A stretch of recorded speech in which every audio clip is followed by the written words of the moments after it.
എന്താ ചെയ്യാനുള്ളത്? ഉംറയിലെ ലാസ്റ്റ് കർമ്മമാണ് നമുക്കിനി നിർവഹിക്കാനുള്ളത്. ലാസ്റ്റ് കർമ്മം എന്ന് പറഞ്ഞാൽ പ്രവർത്തനം എന്നുള്ള രൂപത്തിലുള്ള ഒരു കാര്യം. സഅയ് ആണ് നമുക്കിനി ചെയ്യാനുള്ളത്. സഅയ് നമുക്ക് ചെയ്യാനുള്ള സ്ഥലം നമ്മള്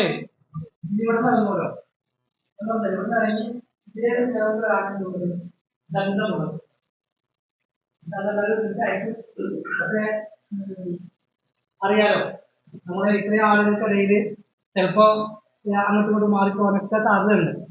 അപ്പൊ ചിലപ്പോൾ തുടങ്ങുന്ന സമയത്ത് നമുക്ക് പ്രശ്നം കാണുകയുള്ളൂ. കഴിഞ്ഞ പലരെയും പല ടൈമിലായിരിക്കും കാണാം. പ്രത്യേകിച്ച് ഫാമിലിയൊക്കെ പോകുമ്പോൾ അങ്ങനെ തന്നെയാണ്. ചില ടീം പുറത്ത് പോകും, കുട്ടികളെ നോക്കിയിട്ട് മറ്റൊരു ഞങ്ങള് 5 പേര് സ്റ്റാർട്ട് ചെയ്തിട്ട് 2 ആൾ മാത്രമേ ഉണ്ടായിരുന്നു. ഇന്നൊക്കെ കാണും ഉംറയില്ല, അതിന്റെ നേരത്തെ എവിടെ കണ്ടു പോകുന്നു. അപ്പൊ അത് സ്വാഭാവികം. ശ്രദ്ധിക്കേണ്ടത് ഇത് കഴിഞ്ഞാൽ കഴിഞ്ഞാൽ നേരെ ഈ കഴിയുമ്പോഴേ നമ്മൾ പോകണം. അവിടെ ഇതേപോലത്തെ ഒരു ജോലിയാണ് എന്ന് പറഞ്ഞത്. അവിടെ സഅയ് എന്ന് പറഞ്ഞ ബോർഡൊന്നും കാണില്ല കേട്ടോ. മസ്ആ എന്ന് പറഞ്ഞാൽ സഅയ് ചെയ്യുന്ന സ്ഥലം, അതിനാണ് മസ്ആ എന്ന് പറയാം. സഅയ് എന്ന് പറഞ്ഞാല് സൊഫാ മർവക്കിടയിൽ 7 തവണ കയറുകയും അതിനിടയിൽ നടക്കുകയും ചെയ്യുന്നതിനാണ് സഅയ് എന്ന് പറയുന്നത്. അത് കേട്ടിട്ടുണ്ടോ? സൊഫാ മർവ എന്താണ്? സൊഫാ മർവ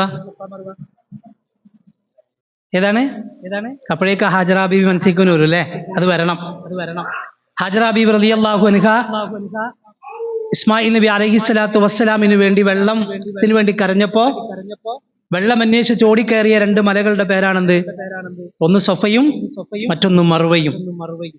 അങ്ങനെ 7 തവണ ഓടിയതാണ്. ഓരോ തവണ ഓടും സൊഫയിലേക്ക് കയറും, അവിടെ നിന്ന് ഇറങ്ങും, നേരെ പിന്നെ മോന്റെ അടുത്തേക്ക് വരും. വെള്ളമൊന്നുമില്ല, പാല് കൊടുക്കാനില്ല. മോനാകെ കരഞ്ഞുകൊണ്ടിരിക്കുകയാണ്. എന്താ ചെയ്യാ? അങ്ങനെയാണല്ലോ മക്കൾ കരഞ്ഞ ഏതൊരു ഉമ്മയുടെ മനസ്സും അങ്ങനെ തന്നെയല്ലേ. വീണ്ടും സൊഫയിലേക്ക് ഓടി, അവിടെ നിന്ന് ഇറങ്ങി വന്നു, നോക്കിയിട്ട് കാണില്ല. മോന്റെ അടുത്തേക്ക് വന്നു. ഓരോ തവണ ഓടി വരുമ്പോഴും മോന്റെ അടുത്തേക്ക് വരുന്നുണ്ട്. 7ാമത്തെ തവണ ഓടി വരുമ്പോഴാണ് അവിടെ ഒരു ശബ്ദം കേട്ടു. ആ ശബ്ദം കേട്ട സമയത്ത് ഹാജറ ബീവി റളിയല്ലാഹു അൻഹ പറഞ്ഞു, അഹിസ് ഇൻകാന ഇൻദകി, നിന്റെ അടുത്ത് എന്തെങ്കിലും ഉണ്ടെങ്കിൽ എന്നെ ഒന്ന് സഹായിക്ക്. ആ ശബ്ദം കേട്ട സമയത്ത് ഹാജറ ബീവി പറഞ്ഞത് അങ്ങനെയാണ്, എന്തെങ്കിലും സഹായിക്കാൻ പറ്റുമെങ്കിൽ എന്നെ സഹായിക്ക്. ആ സമയത്തുണ്ട് ജിബ്രീൽ അലൈഹിസ്സലാത്തു വസ്സലാം. നമ്മൾ പണ്ട് പഠിച്ചെന്തെന്നറിയോ? സംസം എവിടെ നിന്നാണ്? ഇസ്മായിൽ നബി കാലിട്ടടിച്ച സ്ഥലത്ത് നിന്ന്. ഒരു ഹദീസിലുള്ള കേട്ടോ, അങ്ങനൊന്നും ഒരു ഹദീസിലില്ല. അതാരാ പറഞ്ഞത്? ഏതോ ഒരു കഥാപ്രാസംഗികൻ പറഞ്ഞിട്ടുണ്ടാകും കഥാപ്രസംഗത്തില്. ഹദീസിലുള്ളത് ജിബ്രീൽ അലൈഹിസ്സലാത്തു വസ്സലാം അദ്ദേഹത്തിന്റെ ചിറക് കൊണ്ട് ഒരു ചെറിയൊരു കുഴിയുണ്ടാക്കി മണ്ണിങ്ങനെ നീക്കി വെച്ചു. അവിടെ നിന്ന് വെള്ളം ഇങ്ങനെ ഉയർന്നു വന്നു. ആവശ്യത്തിലധികം വെള്ളമായി അവിടെ. അപ്പോഴാണ് ഹാജറ ബീവി പറഞ്ഞത്, സംസം മതി, നിർത്ത്, അടങ്ങ് എന്ന അർത്ഥത്തിൽ സംസം എന്ന് പറഞ്ഞു. അതാണ് സംസം. ലിമാ ശുരിബ ലഹു. ശരി, ഞാൻ പറഞ്ഞത് അപ്പൊ അതിനിടയിലുള്ള സഫാ മർവക്കിടയിലുള്ള നടത്തം, അതിലെ കയറ്റത്തിനാണ് എന്ത് പറയാ? സഅയ് എന്ന് പറയാ. അപ്പൊ നിങ്ങൾ വിചാരിക്കണം പടച്ചോഞ്ഞ് മലൊക്കെ കയറണമെന്ന് വിചാരിക്കും കേട്ടോ. അവിടെ അങ്ങനത്തെ മലൊന്നുമില്ല.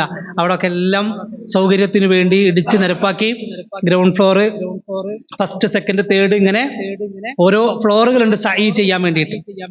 അവിടെ ഇത് ഉണ്ടായിരുന്നു എന്ന് കാണിക്കാൻ വേണ്ടിയിട്ട് ചെറിയൊരു അടയാളം ഉണ്ടാക്കി വെച്ചിട്ടുണ്ട്. നിങ്ങളിപ്പോ ഗൂഗിളിലൊക്കെ കാണാൻ പറ്റും. ഉണ്ടായിരുന്നു കാണിക്കാൻ വേണ്ടിയിട്ട് ഗ്ലാസ് ഇട്ടിട്ട് ഇതേപോലെ ആ ഭാഗത്ത് വെച്ചിട്ടുണ്ട്, അവിടെ നിർത്തിയിട്ടുണ്ട്. അതല്ലാതെ എന്തില്ല, ഇപ്പൊ മലകളൊന്നുമില്ല. സഅയ് ചെയ്യുമ്പോ നമ്മൾ സഅയ് സ്റ്റാർട്ട് ചെയ്യാൻ കേട്ടോ. ഇപ്പൊ ഇതേ പറഞ്ഞതുപോലെ തന്നെ ഈ ഭാഗത്താണ് സഫയുള്ളത്, ഈ ഭാഗത്താണ് മറവയുള്ളത്. നമ്മൾ ഇവിടുന്ന് കയറിയാൽ നേരെ എവിടേക്കാണ് പോകേണ്ടത്? സൊഫയിലേക്കാണ് പോകേണ്ടത്. അപ്പൊ ആദ്യം നമ്മൾ സൊഫയിലേക്ക് പോയി. സൊഫയിലേക്ക് ചെല്ലുമ്പോ അവിടെ ചെറിയ കയറ്റുണ്ട്. ഇങ്ങനെ നമ്മൾ മലേന്റെ മേലെ കയറാൻ അങ്ങനത്തെ കയറ്റൊന്നുമില്ല. നമ്മൾ ചെറിയ സ്ലോപ്പ് അങ്ങനെ കയറാൻ ചെറുതേ ഉള്ളൂ കേട്ടോ. അവിടെ പ്രത്യേകം ഒരു മാർബിൾ ഇങ്ങനെ കട്ട വിരിച്ചിട്ടുണ്ട്. നോർമലി നിന്ന് വ്യത്യസ്തമായിട്ട് ഇങ്ങനെ കയറ്റത്തിൽ ഇങ്ങനെ ഇപ്പൊ പോകാതിരിക്കാൻ വേണ്ടിയിട്ട് ഇങ്ങനെ കട്ട വലിച്ചിട്ടുണ്ട്. അവിടെ ആ കയറ്റം കയറുമ്പോൾ നമ്മൾ ഈ ആയത്ത് പാരായണം ചെയ്യണം. അപ്പോഴാണ് ഈ ആയത്ത് പാരായണം ചെയ്യേണ്ടത്. നമ്മൾ ആ കയറ്റം കയറുമല്ലോ, ചെറിയ സ്റ്റോപ്പ്, അത് കയറുമ്പോൾ ഈ ആയത്ത് പാരായണം ചെയ്യണം. നോക്കിയ ഇന്ന സ്വഫാ വൽ മർവത മിൻ ശആഇരില്ലാഹ് ഫമൻ ഹജ്ജൽ ബൈത അവ ഇഅ്തമറ ഫലാ ജുനാഹ അലൈഹി അൻ യത്തവഫ ബിഹിമാ ഫമൻ തതവ്വഅ ഖൈറൻ ഫഇന്നല്ലാഹ ശാകിറുൻ അലീം. സ്വഫയും മർവയും അള്ളാഹുവിന്റെ ചിഹ്നങ്ങളിൽപ്പെട്ട ചിഹ്നമാകുന്നു. തീർച്ചയായും ഹജ്ജിനോ ഉംറക്കോ വരുന്നവർ അതിനെ തവാഫ് ചെയ്യുന്നതിൽ തെറ്റൊന്നുമില്ല. തവാഫ് ഉദ്ദേശിക്കുന്നത് അവിടെ നടക്കുന്നതിൽ തെറ്റൊന്നുമില്ല. ആരെങ്കിലും വർദ്ധിപ്പിച്ചാൽ അവർക്ക് അതിനുള്ള പുണ്യം കിട്ടുമെന്ന ആയത്തിറങ്ങാണ്. എന്ന് പറഞ്ഞാല് പിന്നെ വിഗ്രഹാരാധനയെ എതിർക്കുന്ന മുഹമ്മദ് എന്തുകൊണ്ടാണ് കഅബക്ക് ചുറ്റും നടക്കാനും സഫാ മർവയിൽ കയറാനും ഒക്കെ പറയുന്നത്? അത് വിഗ്രഹാരാധനക്ക് തുല്യമല്ലേ എന്ന് അന്നത്തെ ആളുകൾ ചോദിച്ചപ്പോ അള്ളാഹുവിന്റെ ആയത്തിറങ്ങിയതാണ്. അള്ളാന്റെ കൽപ്പന പ്രകാരമാണ് ആരിത് ചെയ്യുന്നത്? മുഹമ്മദ് നബി സല്ലല്ലാഹു അലൈഹി വസല്ലം ഇത് ചെയ്യുന്നത്. ഇതൊരിക്കലും ബഹുദൈവാരാധനയല്ല എന്ന് പഠിപ്പിക്കാണ് അവിടെ. അപ്പൊ ഇത് ചൊല്ലിയിട്ടാണ് എന്ത് ചെയ്യേണ്ടത്? കയറേണ്ടത്. അപ്പൊ നമ്മൾ അങ്ങോട്ടാണ് പോയത്, അവിടെ കയറി കേട്ടോ, സൊഫയിലേക്ക് ഇങ്ങനെ കയറി നിന്നാൽ പിന്നെ നമ്മൾ എങ്ങോട്ടാണ് ചെയ്യേണ്ടത്? ഈ കഅബക്ക് നേരെ തിരിയണം. കഅബക്ക് നേരെ തിരിയണം എന്ന് പറഞ്ഞാല് ഇവിടെ നമ്മള് ഇങ്ങോട്ട് വന്നു, ഇതാണ് സഫ, ഇവിടെ നമ്മൾ ഇങ്ങോട്ടാണ് തിരിയേണ്ടത്. അവിടെ നമ്മൾ ആ കയറ്റത്തിൽ നിൽക്കണം. ഒരു പക്ഷേ അവിടെ സൗകര്യം ഉണ്ടെങ്കിൽ നിൽക്കാനേ പറ്റുള്ളൂ. നല്ല തിരക്കായിരിക്കും, ചിലപ്പോൾ അവിടെ നിൽക്കാൻ സമ്മതിക്കില്ല, പോലീസ് ഇങ്ങനെ ആട്ടി വിടും. അപ്പൊ പിന്നെ 3 പ്രാവശ്യം അവിടെ നിന്ന് പ്രാർത്ഥിക്കേണ്ട, നടത്തത്തിൽ എന്ത് ചെയ്താൽ മതി? പ്രാർത്ഥിച്ചാൽ മതി. അതല്ല, നിൽക്കാൻ സമയം കിട്ടിയാൽ 2 കൈകളും ആകാശം ഇങ്ങനെ ഉയർത്തിക്കൊണ്ട് 3 തവണ ഈ പ്രാർത്ഥന പ്രാർത്ഥിക്കണം. ലാ ഇലാഹ ഇല്ലല്ലാഹു വഹ്ദഹു ലാ ശരീക ലഹു ലഹുൽ മുൽക്കു വലഹുൽ ഹംദു യുഹ്യീ വയുമീത് വഹുവ അലാ കുല്ലി ഷൈഇൻ ഖദീർ ലാ ഇലാഹ ഇല്ലല്ലാഹു വഹ്ദഹു ലാ ശരീക ലഹു അൻജസ വഅദ വനസറ അബ്ദ വഹസമൽ അഹ്സാബ വഹദ. ഈ പ്രാർത്ഥന പ്രാർത്ഥിക്കുന്നതിന് പിന്നിലൊക്കെ ചരിത്രങ്ങളുണ്ട് കേട്ടോ, ഇൻഷാ അല്ലാഹ് പിന്നീട് പറയാം. അപ്പോ ഈ പ്രാർത്ഥന നമ്മൾ സാധാരണ ഇതൊന്നും കുഴപ്പമൊന്നുമില്ല, ബൈഹാട്ടം നോക്കണ്ട, ഇതൊക്കെ മൊബൈലുണ്ടല്ലോ എന്നാണ് അല്ലേ? അതൊന്നും വേണ്ടേ.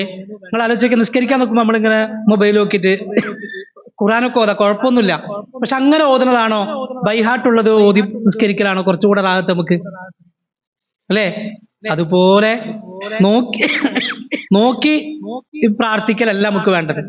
ചെറിയ പ്രാർത്ഥനകളല്ലേ ഉള്ളൂ. ഇപ്പൊ നമ്മൾ പഠിച്ച ഒന്ന് ലബ്ബൈക അല്ലാഹുമ്മ എല്ലാരും കിട്ടൂലേ? പിന്നെ ഒന്നെന്താണ്? മക്കാമു ഇബ്രാഹിമിന്റെ പിന്നെ നിസ്കരിക്കുമ്പോ വത്തഖിദു മിൻ മക്കാമി ഇബ്രാഹിമ മുസല്ല. മൂന്നാമത്തെ എന്താണ്? ഇന്ന സഫാ വൽ മർവത. നാലാമത്തത് ദോടി കഴിഞ്ഞു. ഇതിങ്ങനെ കാണുമ്പോ വലുതാണ്,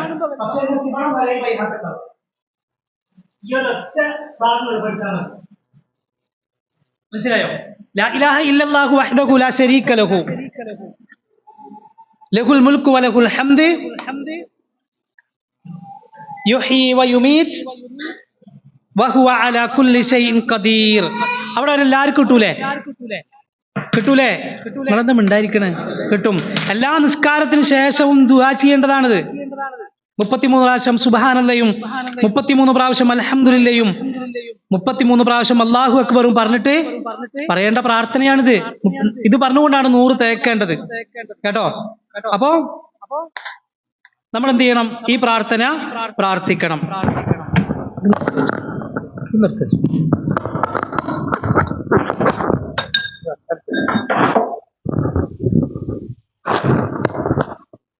ഓക്കെ. അപ്പൊ ഈ പ്രാർത്ഥനയാണ് നമ്മൾ എന്ത് ചെയ്യേണ്ടത്? പ്രാർത്ഥിക്കേണ്ടത്. ഈ അവസാനത്തെ ഈ ഭാഗം ഉണ്ടല്ലോ, അൻജസ വഅദ എന്ന് പറഞ്ഞേ, വനസറ അബ്ദ വഹസമൽ അഹ്സാബ വഹദ. അഹ്സാബ വഹദ അത് മാത്രമേ പഠിക്കാനുള്ളൂ, ബാക്കിയൊക്കെ നമ്മൾ പഠിച്ചാണ് മുമ്പ് കേട്ടോ. അപ്പൊ എല്ലാവരും അത് ബൈഹാട്ടാക്കാം. അപ്പൊ എന്താ പറഞ്ഞത്? നമ്മള് സഈ സ്റ്റാർട്ട് ചെയ്യുമ്പോ സൊഫയിൽ നിന്നാണ് സ്റ്റാർട്ട് ചെയ്യേണ്ടത്. കയറുമ്പോ ഇന്ന സൊഫാ വൽ മർവത്ത എന്നുള്ള ദുആ ചെയ്യണം.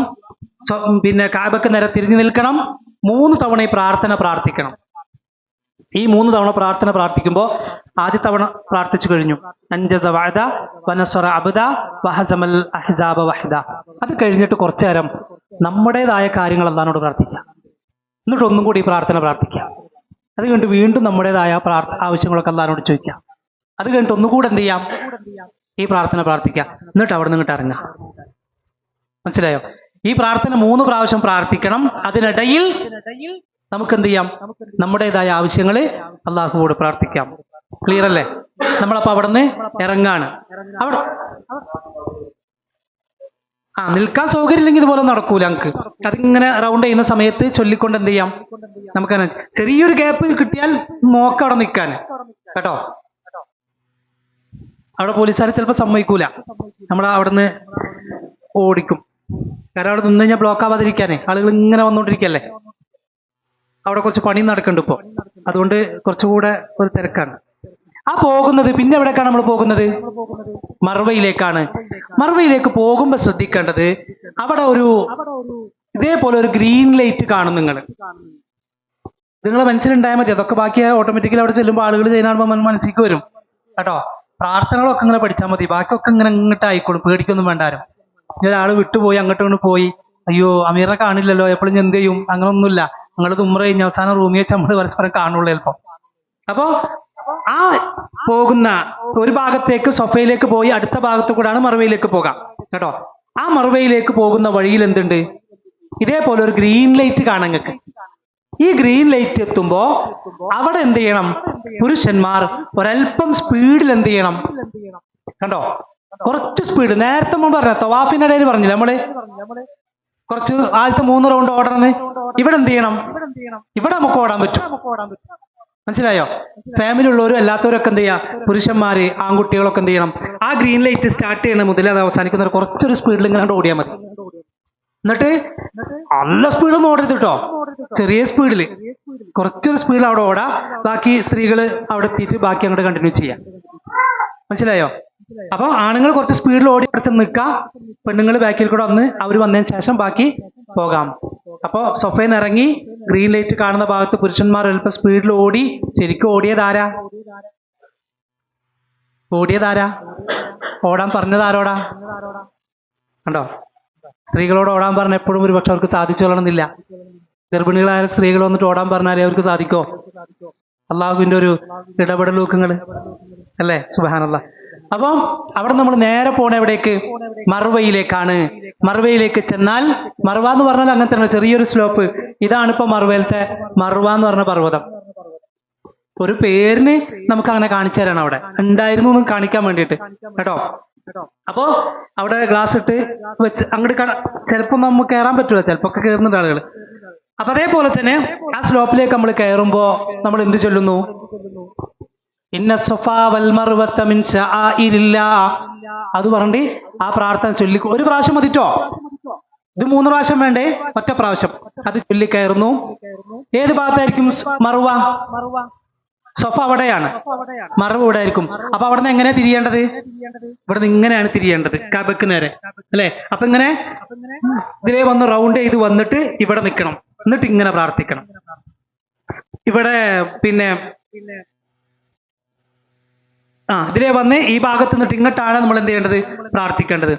അവിടെ നിൽക്കുമ്പോഴോ അവിടെ നിന്ന് ഇങ്ങോട്ടാണ്, ഈ ഭാഗത്തേക്ക് നോക്കിയിട്ടാണ് പ്രാർത്ഥിക്കേണ്ടത് കേട്ടോ. കഅബ ഒന്നും കാണാൻ പറ്റൂല, ഇല്ലില്ല. ചിലപ്പോ സൊഫേന്റെ അവിടെ നിന്ന് ചിലപ്പോ കാണാൻ പറ്റിയിരിക്കും, ഇവിടെ നിന്ന് തീരാൻ പറ്റൂല കേട്ടോ.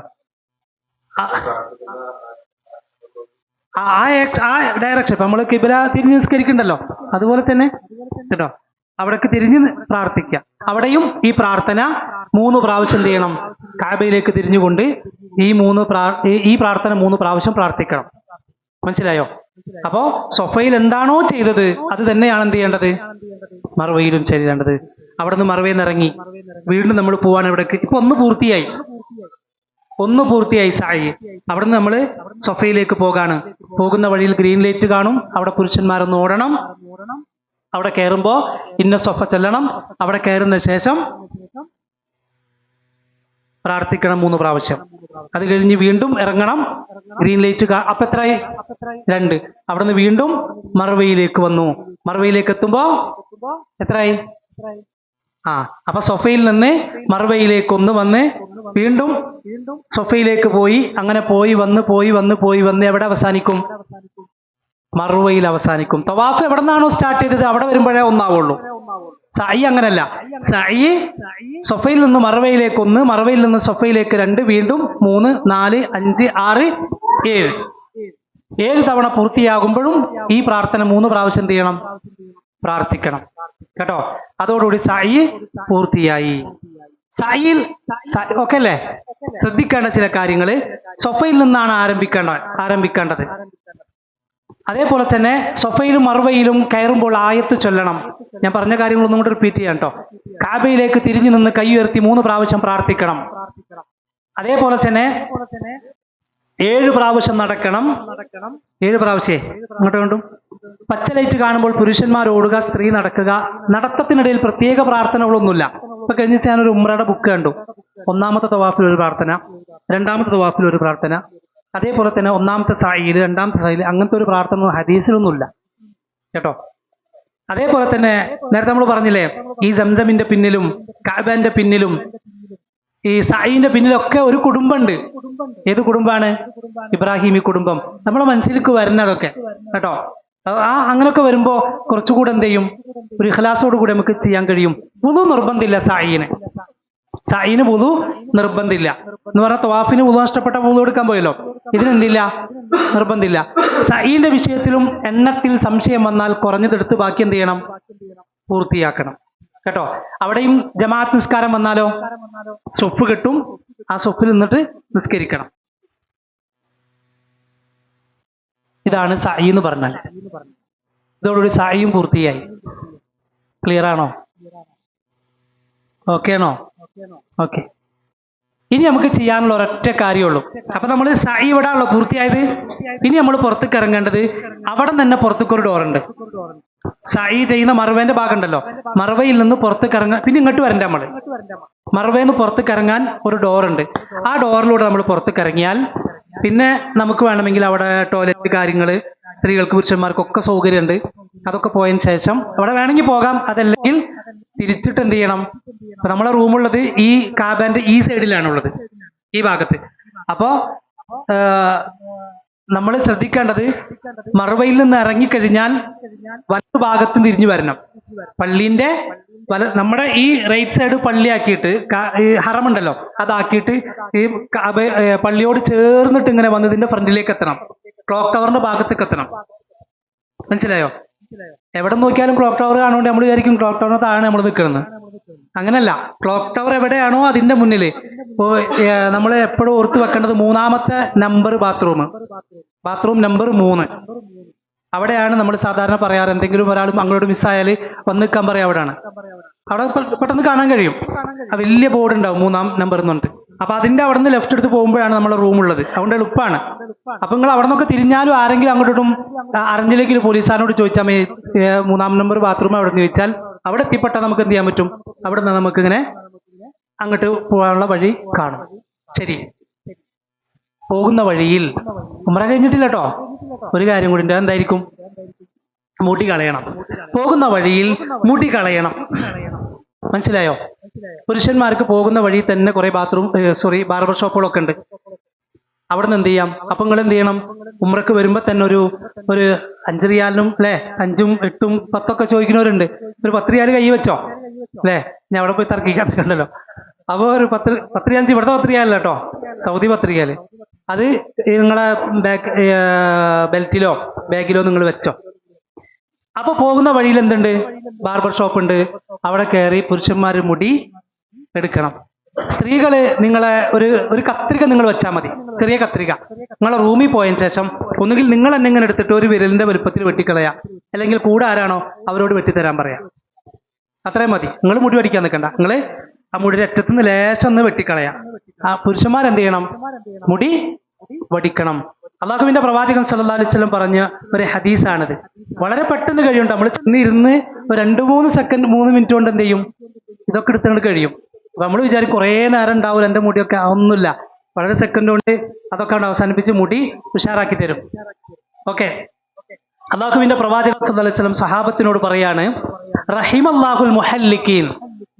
മുടി മുഴുവനായും എടുക്കുന്നവർക്ക് അള്ളാഹുവിന്റെ കരുണയുണ്ടാകട്ടെ എന്ന് പ്രാർത്ഥിച്ചു. അപ്പൊ ഒരു സ്വഹാബി ബാക്കിന്ന് വൽ മുഖസ്സിരീൻ എന്ന് പറഞ്ഞു. നിങ്ങൾ ശ്രദ്ധിച്ചോട്ടാ, വൽ മുഖസ്സിരീൻ, മുടി വെട്ടുന്നവർക്കൊന്നും പറ നബി എന്ന് പറഞ്ഞു. അപ്പൊ നബി വീണ്ടും റഹിമല്ലാഹുൽ മുഹല്ലിക്കീൻ, മുടി മുഴുവനായി എടുക്കുന്നവർക്ക് അള്ളാഹിന്റെ കരുണ ഉണ്ടാകട്ടെ എന്ന് പറഞ്ഞു. അപ്പൊ വീണ്ടും സ്വഹാബി പറഞ്ഞു വൽ മുഖസ്സിരീൻ, മുടി വെട്ടുന്നവർക്കൊന്നും പറഞ്ഞു നബിയെ. വീണ്ടും പ്രവാചകൻ പറഞ്ഞു റഹിമല്ലാഹുൽ മുഹല്ലിക്കീൻ. അപ്പൊ ഈ സ്വഹാബി വിചാരിക്കണം ഞാൻ പറഞ്ഞു നബി കേൾക്കണില്ലാണ്. ഇയാൾ എഴുന്നേറ്റ് നിന്നിട്ട് ഉറക്കെ പറഞ്ഞു വൽ മുഖസ്സിരീന യാ റസൂലല്ലാഹ്, വെട്ടുന്നവർക്കൊന്നും പറയാ നബിയെ. അപ്പൊ നബി ശബ്ദം താഴ്ത്തിയിട്ട് വൽ മുഖസ്സിരീൻ എന്ന് പറഞ്ഞതാണ്. വെട്ടുന്നവർക്കും എന്ന് പറഞ്ഞാൽ വെട്ടിയാൽ എന്താവും? തഹല്ലുലാകും. അതിപ്പോ നിങ്ങള് മറുവേന്ന് ഇങ്ങോട്ട് അവസാനിക്കുന്ന സമയത്ത് ഒരു ചെറിയൊരു കത്രയും പിടിച്ച ആൾ നിൽക്കുന്നുണ്ടാവും. അപ്പൊ മൂപ്പര് രണ്ട് സൈഡിന് വെട്ടിത്തരും. അതോട് എന്താവും? തഹല്ലുലാകും. അതൊന്നും വെട്ടാൻ നിൽക്കണ്ടേ, അവർക്ക് 2 റിയാൽ കൊടുത്ത് വെട്ടിക്കുന്ന പരിപാടി അത് വേണ്ട. അപ്പോ മുടി മുഴുവനായും എടുക്കുന്നവർക്ക് കരുണയുണ്ടാകട്ടെ എന്ന് 3 പ്രാവശ്യം പ്രാർത്ഥിച്ചു. മുടി വെട്ടുന്നവർക്കും 1 പ്രാവശ്യം പറഞ്ഞേ. നിങ്ങൾ തീരുമാനിച്ചോ, നിങ്ങളെ പൈസ, നിങ്ങളെ സമയം, നിങ്ങളെ അധ്വാനം ഒക്കെയാണ്. പല ആളുകളും പറയേ മുടിയൊക്കെ എടുത്തിട്ട് എങ്ങനെ ഓഫീസിലൊക്കെ പോവാ അല്ലേ. ആകെ നമ്മളെ മുടി കളയുന്നത് 2 പ്രാവശ്യം മാത്രമാണ് കൂലിയുള്ളത്, 2 സന്ദർഭത്തിൽ. ഒന്നാമത്തെ സമയം എപ്പോഴാണ്? അക്കീക്കന്റെ സമയം അല്ലേ. പക്ഷെ നമുക്ക് കിട്ടൂല കൂലി. അതാർക്ക് കൊണ്ടുപോയി? നമ്മൾ ഉമ്മയും വാപ്പയും കൊണ്ടുപോയിട്ടുണ്ടാവും അല്ലേ. അക്കീക്കന്റെ സമയത്ത് മുടി കളഞ്ഞിട്ടുണ്ടെങ്കിൽ ഉമ്മയും വാപ്പയും കൊണ്ടുപോയിട്ടുണ്ടാവും. എന്നാൽ ഇപ്പൊ നമ്മുടെ മുടി കളഞ്ഞ ആർക്ക് കിട്ടും? നമുക്ക് കിട്ടും. അപ്പൊ അത് ഓരോരുത്തരുടെ ഇഷ്ടമാണ്, നിർബന്ധമൊന്നുമില്ല. പക്ഷെ ഞാൻ എല്ലാവരോടും പറയാറുണ്ട്, അതൊരു പ്രയാസമായിട്ട് ആരും കാണണ്ട. നമ്മള് ഒരാഴ്ച, നമ്മള് 2 ആഴ്ചയില്ലേ നമ്മള് പോയി വന്നിട്ട് കണ്ടല്ലേ, ഇനി അധികമൊന്നും വരില്ല, ഇതില് കുറച്ചേ വരുള്ളൂ. അത് പെട്ടെന്ന് തന്നെ വന്നോളും, മനസ്സിലായല്ലോ. അപ്പൊ ഇതോടുകൂടി ഉംറ നമ്മൾ പൂർത്തിയാവാണ്. ഞാൻ നേരത്തെ പറഞ്ഞ ഒന്നും കൂടെ പറയാണ്, വസലാത്തും ഫിൽ മസ്ജിദിൽ ഹറാം അഫ്ളലു മിൻ മിഅത്തി അൽഫ് സ്വലാത്തും ഫീമാ സിവാ. 1,00,000 റക്അത്തിന്റെ പ്രതിഫലാണ്. ഉംറ കഴിഞ്ഞാലും 5 ദിവസത്തോളം നമ്മൾ മക്കയിലുണ്ടാകും. അവിടെ ഉള്ള സമയങ്ങളൊക്കെയും ആണും പെണ്ണും കുട്ടികളൊക്കെ സുബഹിക്കടക്കം, കഴിയുമെങ്കിൽ സുബഹിക്കടക്കം ജമാഅത്തിൽ വന്ന് പങ്കെടുക്കണം. കുറച്ചൊരു ത്യാഗമൊക്കെ സഹിക്കേണ്ടി വന്നാൽ പോലും അതിനുവേണ്ടി നിങ്ങൾ വേറെ, ഇവിടെ നമ്മൾ പറയാ ഡ്യൂട്ടി ആരും ജമാഅത്തിൽ പങ്കെടുത്തില്ല, അങ്ങോട്ട് യാത്ര, അവിടെ ഒന്നുമില്ലല്ലോ. നമ്മൾ ഇതിനു വേണ്ടി അങ്ങോട്ട് പോയല്ലേ, വേറെ ഒരു പണിയില്ല. ഒരു പക്ഷേ ഇനി ഒരു പക്ഷേ ആയുസ്സിൽ ഒരു പക്ഷെ അനുഗ്രഹം കിട്ടിക്കൊള്ളണമെന്നില്ല. അപ്പൊ അതുകൊണ്ട് നിർബന്ധമായിട്ടും അവിടെ എന്ത് ചെയ്യണം? പിന്നെ ചെല്ലണം. ശ്രദ്ധിക്കേണ്ട ഒരു കാര്യം മറ്റൊന്ന്, പിന്നെ നമ്മൾ തവാഫ് നമുക്കിത് കഴിഞ്ഞാൽ എപ്പോഴും ചെയ്യാം, സാധാരണ നോർമൽ ഡ്രസ്സിൽ. പിന്നെ തവാഫ് ചെയ്യുമ്പോൾ എന്ത് വേണ്ട? ആ പറഞ്ഞ ഡ്രസ്സൊന്നും വേണ്ട, ഏത് ഡ്രസ്സിലും എന്ത് ചെയ്യാം? തവാഫ് ചെയ്യാം. നമുക്ക് എപ്പോഴൊക്കെ സമയമുണ്ടോ അപ്പൊ ഒക്കെ വന്നിട്ട് ഒരു ദിവസം ഒരു തവാഫെങ്കിലും ചെയ്യാം. പക്ഷെ ഇതിന്റെ അകത്ത് കടക്കാൻ പറ്റൂല. ഇതിന്റെ അകത്ത് ആരെ കടത്തുള്ളൂ? ഉംറ ചെയ്യുന്നവരെ മാത്രമേ കടത്തുള്ളൂ. നമുക്ക് പള്ളിന്റെ മേലെ കൂടെ കുറച്ചൊരു വൈഡുണ്ട്. ഇവിടെ നിന്ന് ഇതിന്റെ ചുറ്റും നടക്കുന്നതും അതിന്റെ ഈ ബിൽഡിങ്ങിന്റെ ചുറ്റും നടക്കുന്ന വ്യത്യാസം ഉണ്ടാവുമല്ലോ. അപ്പൊ അത്രയും വൈഡായിട്ട് പോകേണ്ടി വരും, അത് വേറെ വിഷയം. പക്ഷെ ചില ആളുകൾ അവിടെ ഇതിന്റെ അകത്ത് കൂടെ നടക്കാൻ വേണ്ടി ഒരു ട്രിക്ക് ചെയ്യും. തൽക്കാലം ഈ ഡ്രസ്സ് ഒന്ന് റൂമിൽ നിന്ന് ഇട്ടിട്ട് വന്നിട്ട് എന്ത് ചെയ്യും? അത് ഒഴിവാക്കണം. അത് വലിയ ഒരു അപകടം ഉണ്ടായേക്കാം. എന്താ വെച്ചാല് ഇഹ്റാമിൽ പ്രവേശിച്ച ഒരാൾ മരിച്ചാൽ അയാളെ പിന്നെ എന്ത് ചെയ്യില്ല? കുളിപ്പിക്കൂല, ആളെ സുഗന്ധം പൂശൂല, ആളെ മുഖം മറക്കൂല, കഫൻ ചെയ്യൂല. ഇഹ്റാമിൽ പ്രവേശിച്ച ഒരാൾ മരിച്ചാൽ, നമ്മളിപ്പോ ഉംറ അല്ലാത്ത സമയത്ത് അങ്ങോട്ട് പോയി, അള്ളാന്റെ വിധിയാണല്ലോ ഏത് സമയത്താണ് മരണം എന്നുള്ളത്. നമ്മളാ തവാഫ് ചെയ്യുന്നവരെ മരിച്ചു, അവരെ കണക്കി നമ്മളാരാ? മുഹരിമാണ് എന്ന് പറയുന്ന ഇഹ്റാമിൽ പ്രവേശിച്ചവനാണ് അല്ലേ. നമ്മളെ കഫൻ ചെയ്യൂല, നമ്മളെ കുളിപ്പിക്കൂല, നമ്മളെ മുഖം മറക്കൂല, സുഗന്ധം പൂശൂല. അതൊരു വലിയ അപകടമല്ലേ. അപ്പൊ അതുകൊണ്ട് അങ്ങനെ ആരും ചെയ്യാൻ നിൽക്കരുത്. നമ്മൾ അറിവിൽ ആരെങ്കിലും ഉണ്ടെങ്കിൽ പോലും അവരോട് പറഞ്ഞു കൊടുക്കണം. അപ്പൊ ആളുകൾ ചോദിക്കും, ഒരു നന്മ ഉദ്ദേശിച്ചല്ലേ പോണത്, തവാഫ് ചെയ്ത കൂലിയല്ലേ കിട്ടുള്ളൂ. പക്ഷെ അതിന്റെ പിന്നിൽ ഇങ്ങനെ വലിയൊരു എന്തിനാണ് അവര് അങ്ങനത്തെ ഒരു കൺട്രോൾ വെച്ചത്? ഉംറ ചെയ്യുന്നവർക്ക് അല്ലെങ്കിൽ തന്നെ തിരക്കാണ് അവിടെ. അതിനിടയിൽ നിങ്ങളും കൂടി പോയിട്ട്, സാധാരണ സ്ത്രീകളെ സംബന്ധിച്ചിടത്തോളം കുഴപ്പമൊന്നുമില്ല നിങ്ങൾക്ക്. സ്ത്രീകൾക്ക് നോർമൽ ഡ്രസ്സിൽ പോയാലും കയറ്റും, കാരണം നിങ്ങൾ ഇഹ്റാമിന്റെ പ്രത്യേക ഡ്രസ്സ് ഇല്ലാത്തത് കൊണ്ട് തന്നെ നിങ്ങളെ തടയൂല. പക്ഷെ നിങ്ങളും ശ്രദ്ധിക്കേണ്ട കാര്യം എന്താണ്? പെണ്ണുങ്ങളായാലും മരിച്ചാൽ എന്ത് ചെയ്യില്ല? ഇഹ്റാമിൽ പ്രവേശിച്ചവരുടെ അവസ്ഥ അതാണ്. അപ്പൊ അതുകൊണ്ട് പ്രത്യേകം എന്ത് ചെയ്യണം? ആ കാര്യം ശ്രദ്ധിക്കണം. മറ്റൊരു കാര്യം, എല്ലാ ജമാഅത്തുകൾക്കും മയ്യത്ത് നിസ്കാരം ഉണ്ടാകും. എല്ലാ ജമാഅത്തുകൾക്കും മയ്യത്ത് നിസ്കാരം ഉണ്ടാകും. മയ്യത്ത് വേറെ എവിടെയെങ്കിലും വെച്ചിട്ട് നിസ്കരിക്കലല്ല, ഹറമിലുണ്ടാകും. ആ പ്രദേശത്ത് വന്ന ഉംറക്ക് വന്ന ആളുകൾ മരിച്ചാൽ, ആ പ്രദേശത്തുള്ള ഹോസ്പിറ്റലിൽ മരിച്ചാൽ, ആ പ്രദേശത്തുള്ള ആളുകൾ മരിച്ചാൽ മയ്യത്ത് അവിടെ കൊണ്ടുവരും. ജമാഅത്ത് നമസ്കാരത്തിന് ശേഷം അവിടെ മയ്യത്ത് നിസ്കാരം ഉണ്ടാകും. അപ്പൊ മയ്യത്ത് നമ്മൾ നിസ്കരിക്കണം. മയ്യത്ത് നിസ്കാരം അറിഞ്ഞിരിക്കണം. 4 തക്ബീറാണ്. 1-ാം തക്ബീറിന് ശേഷം ഫാത്തിഹ ഓതണം. 2-ാം തക്ബീറിന് ശേഷം സ്വലാത്ത് ചൊല്ലണം. 3-ാം തക്ബീറിന് ശേഷം അല്ലാഹു മഗ്ഫിർ ലഹു വർഹംഹു എന്നുള്ള പ്രാർത്ഥന ചൊല്ലണം. 4-ാമത്തെ തക്ബീറിന് ശേഷം പൊതുവായിട്ടുള്ള ഏതെങ്കിലും ഒരു പ്രാർത്ഥന, റബ്ബനാ ആതിനാ ചൊല്ലിയാലും മതി, അല്ലെങ്കിൽ അല്ലാഹുമ്മ ലാ തുഹരിംനാ അജ്റഹു എന്നുള്ള പ്രാർത്ഥന, ഏതും ആവാം. ഇനി പ്രാർത്ഥന ചൊല്ലിയില്ലെങ്കിലും കുഴപ്പമൊന്നുമില്ല. ആദ്യത്തെ 3 തക്ബീറിന് ശേഷം ശ്രദ്ധിക്കണം. അത് കഴിഞ്ഞ് അവിടെ സലാം വിട്ടു, ഒരു ഭാഗത്തേക്ക് സലാം വിട്ടുള്ളൂ. അങ്ങനെ നബി സല്ലല്ലാഹു അലൈഹി വസല്ലം 2 രൂപത്തിലും സലാം കിട്ടിയിട്ടുണ്ട്. അസ്സലാമു അലൈക്കും വറഹ്മത്തുള്ളാഹ് എന്ന് പറഞ്ഞ ഒരു ഭാഗത്തേക്ക്. ഇവിടെ നമ്മൾ ഒരു സലാമേ കേൾക്കുള്ളൂ, 2 ഭാഗത്തേക്ക് വീട്ടാറുണ്ട്. ഒമാനി പള്ളിയിൽ നമ്മൾ കണ്ടില്ലേ, അസ്സലാമു അലൈക്കും വറഹ്മത്തുള്ളാഹ് എന്നാണ് അവർ പറയാറ്. പക്ഷെ അവിടെ അസ്സലാമു അലൈക്കും വറഹ്മത്തുള്ളാഹ് എന്നിട്ട് അവസാനിപ്പിക്കും. അപ്പൊ നമുക്ക് എന്ത് ചെയ്യാം, ഒന്നുകിൽ അങ്ങനെ തന്നെ ചെയ്യാം, അതല്ല 2 ഭാഗത്തേക്കും സലാം. നമ്മളിങ്ങനെ കാത്തിക്കണ്ട എന്നർത്ഥം. അടുത്ത സലാം പറ്റിയെന്ന് വെച്ചാൽ നമ്മളിങ്ങനെ കാത്തിക്കണ്ട, ഒരു സലാം അവിടെ വീട്ടുള്ളൂ കേട്ടോ. ശരി, ഇതാണ് അതുമായി ബന്ധപ്പെട്ട് സൂചിപ്പിക്കാനുള്ളത്. എന്തെങ്കിലും ഡൗട്ട് ഉണ്ടെങ്കിൽ ക്ലിയർ ചെയ്യാം, അല്ലെങ്കിൽ അവസാനിപ്പിക്കാം.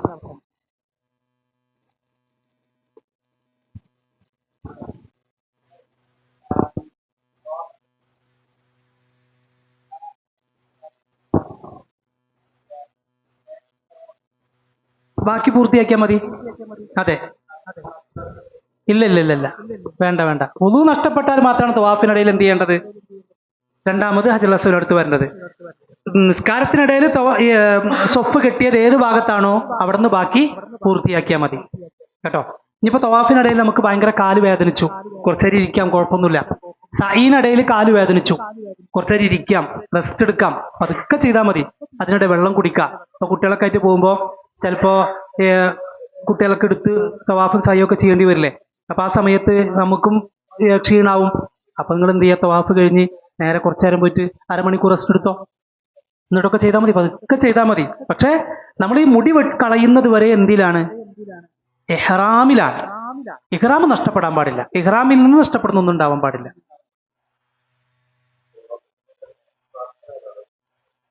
തവാഫിനിടയിൽ പ്രത്യേക പ്രാർത്ഥനകളൊന്നുമില്ലാന്ന് ഞാൻ പറഞ്ഞല്ലോ. പക്ഷെ നമ്മൾ പ്രാർത്ഥിക്കാനാണ് പോണത് അല്ലെ.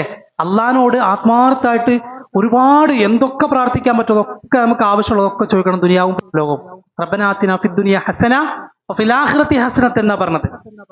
ദുനിയാവും പരലോകവും ചോദിക്കണം. പടച്ചോനെ പരലോകം മാത്രം മതി എന്നല്ല, രണ്ടും അള്ളാഹുവിനോട് എന്ത് ചെയ്യാം, നമുക്ക് ആവശ്യപ്പെടാം. പ്രാർത്ഥിച്ചാൽ അതിന് ഉത്തരം നൽകുന്നത് 2-3 രൂപത്തിലാണെന്ന് കേട്ടിട്ടുണ്ടല്ലോ. ഒരുപക്ഷെ നമ്മൾ വിചാരിക്കും, എന്തേ ഞാൻ മക്കത്തൊക്കെ ഇപ്പോൾ ഒരാളുണ്ടല്ലോ, നമ്മുടെ നാട്ടിലൊരു ഹാജിയാര്, മൂപ്പര് മക്കത്ത് കല്യാണം കഴിഞ്ഞിട്ട് കുറെ നാളും കുട്ടികളില്ല. മൂപ്പര് നേരെ കുറേ പിന്നെ ജാറത്തിലൊക്കെ പോയി, മൂപ്പര് കുട്ടികളായില്ല. അവസാനം നേരെ മൂപ്പര് മക്കത്ത് പോയി, അവിടെ നിന്നും കുട്ടിയായില്ല. പ്രാർത്ഥിച്ചിട്ട് നേരെ വന്ന് ഗുരുവായൂർ അമ്പലത്തിൽ തുലാഭാരം നടന്നു.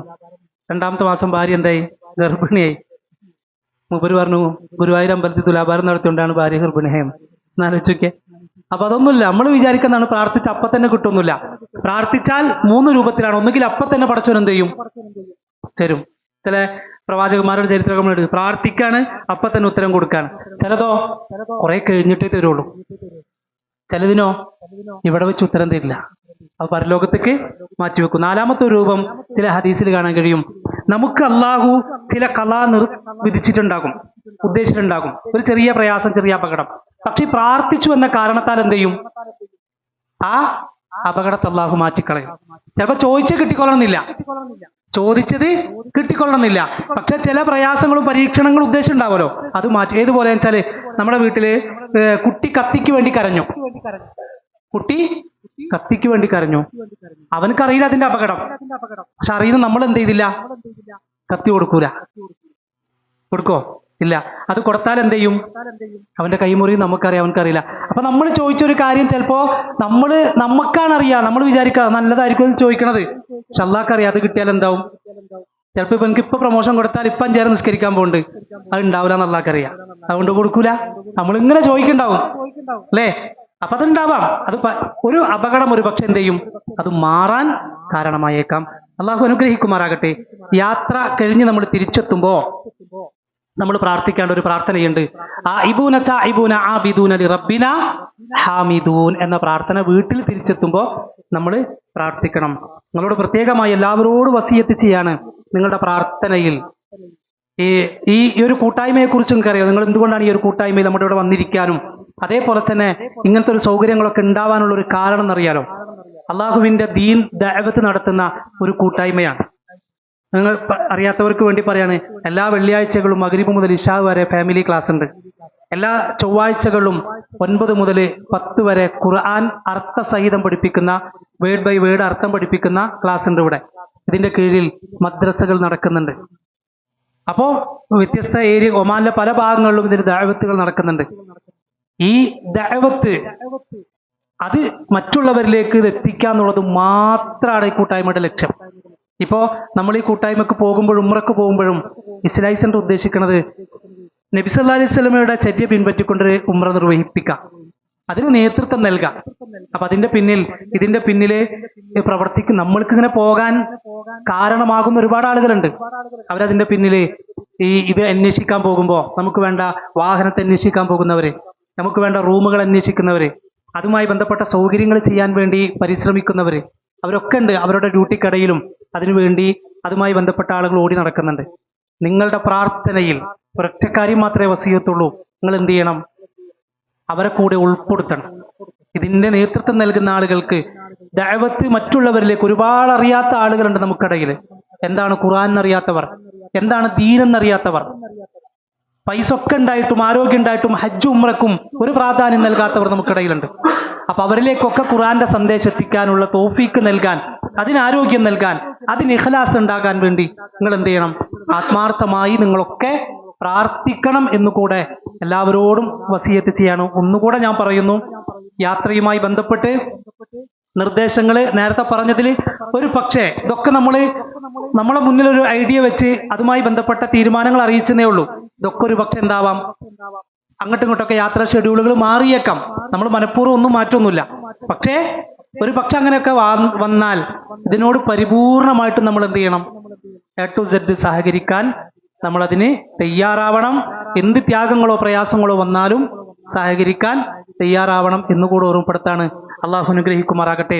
അള്ളാഹു സുബ്ഹാനഹു വ തആല ഏറ്റവും എളുപ്പത്തിൽ അള്ളാഹു ഇഷ്ടപ്പെട്ട രൂപത്തിൽ അവന്റെ പ്രവാചകൻ സല്ലല്ലാഹു അലൈഹി വസല്ലമയുടെ ചര്യ പിൻപറ്റിക്കൊണ്ട് ഈ പരിശുദ്ധ കർമ്മം നിർവഹിക്കാനുള്ള മഹാസൗഭാഗ്യം അള്ളാഹുവെ നീ ഞങ്ങൾക്ക് നൽകി അനുഗ്രഹിക്കണം റഹ്മാനെ.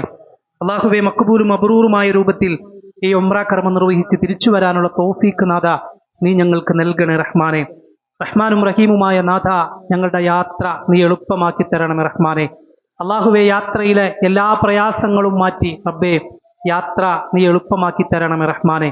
റഹ്മാനും റഹീമുമായ നാഥ, പ്രയാസങ്ങളോ രോഗങ്ങളോ ബുദ്ധിമുട്ടുകളോ ഒന്നുമില്ലാതെ യാത്രാവസാനം വരെ, യാത്രയുടെ ആദ്യം മുതൽ അവസാനം വരെ സന്തോഷത്തോടും സമാധാനത്തോടും എളുപ്പത്തോടും കൂടെ എല്ലാ സമയത്തും നിന്റെ അനുഗ്രഹങ്ങൾ നീ ഞങ്ങളിൽ വർഷിക്കണേ റഹ്മാനെ.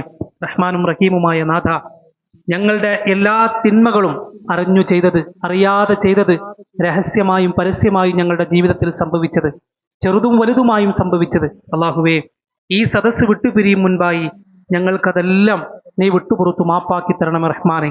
അള്ളാഹുവേ ഞങ്ങളുടെ മാതാപിതാക്കൾ പലരും മരണപ്പെട്ടു പോയവരുണ്ട്. അവർക്ക് നീ സ്വർഗം നൽകണേ റഹ്മാനെ. അള്ളാഹുവേ ജീവിച്ചിരിക്കുന്ന മാതാപിതാക്കൾ, അവർക്ക് നീ എല്ലാ രൂപത്തിലുള്ള ഹൈറും ബർക്കത്തും നൽകണേ റഹ്മാനെ.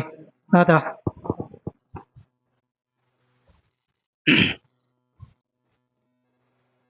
ഞങ്ങളുടെ മക്കളിലും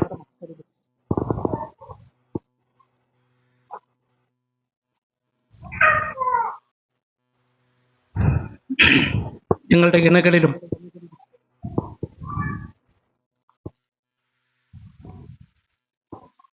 മനസ്സിന് സമാധാനവും കണ്ണിന് കുളിർമയും നൽകണ റഹ്മാനെ.